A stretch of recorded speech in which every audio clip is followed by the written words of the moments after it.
ইরানের একের পর এক টার্গেটে পরিণত হচ্ছে মধ্যপ্রাচ্যের মার্কিন ঘাঁটিগুলো। বিবিসির বিশ্লেষণ বলছে যুদ্ধের প্রথম 2 সপ্তাহে যুক্তরাষ্ট্রের সামরিক ঘাঁটিগুলোয় প্রায় $80 কোটি ক্ষতি হয়েছে। সবচেয়ে বেশি লোকসানের মুখে জর্ডানের একটি মার্কিন ঘাঁটি, যেখানে তেহরানের হামলায় অচল হয়ে পড়েছে যুক্তরাষ্ট্রের থার্ড ক্ষেপণাস্ত্র প্রতিরক্ষা ব্যবস্থার একটি বড় অংশ।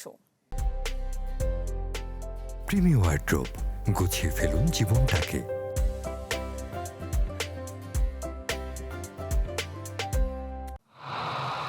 ইরানকে পুরোপুরি ধ্বংস করে দিতে যুদ্ধের খেলায় মেতেছে যুক্তরাষ্ট্র ইসরায়েল।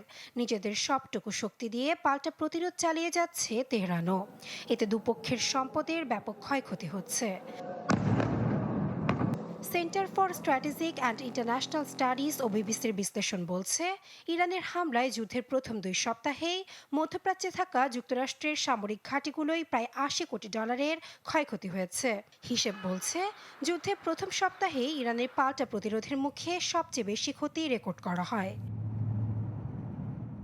যদিও যুক্তরাষ্ট্রের পক্ষ থেকে এখনও আনুষ্ঠানিকভাবে ক্ষয়ক্ষতির পূর্ণাঙ্গ হিসেব প্রকাশ করা হয়নি। মার্কিন সেন্ট্রাল কমান্ডও এ বিষয়ে কোনো মন্তব্য করতে রাজি হয়নি। তবে সিএসআইএস এর জ্যেষ্ঠ উপদেষ্টা মার্ক ক্যানিয়ান জানান, এই অঞ্চলে মার্কিন ঘাঁটিগুলোর ক্ষতির বিষয়টি ইচ্ছাকৃতভাবেই কম করে দেখানো হচ্ছে। এর প্রকৃত পরিমাণ আরও বেশি বলে মত এই উপদেষ্টার। 28 ফেব্রুয়ারি ইরানে যুক্তরাষ্ট্র ইসরায়েলের একযোগে হামলার পর থেকেই জর্ডান, কাতার, বাহরাইন, সংযুক্ত আরব আমিরাতে থাকা যুক্তরাষ্ট্রের ঘাঁটিগুলোতে হামলা চালাচ্ছে তেহরান।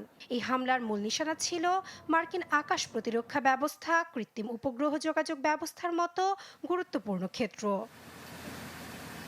তথ্য বলছে, সবচেয়ে বড় ক্ষতির শিকার জর্ডানের একটি মার্কিন ঘাঁটি। সেখানে যুক্তরাষ্ট্রের থার্ড ক্ষেপণাস্ত্র প্রতিরক্ষা ব্যবস্থার একটি অংশ পুরো অচল হয়ে গেছে।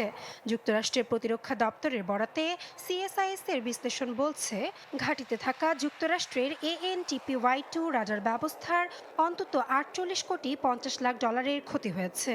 এছাড়া মধ্যপ্রাচ্যের মার্কিন ঘাঁটি ও সামরিক অবকাঠামো লক্ষ্য করে চালানো ইরানের হামলায় আরও অতিরিক্ত $31 কোটি ক্ষয়ক্ষতি হয়েছে।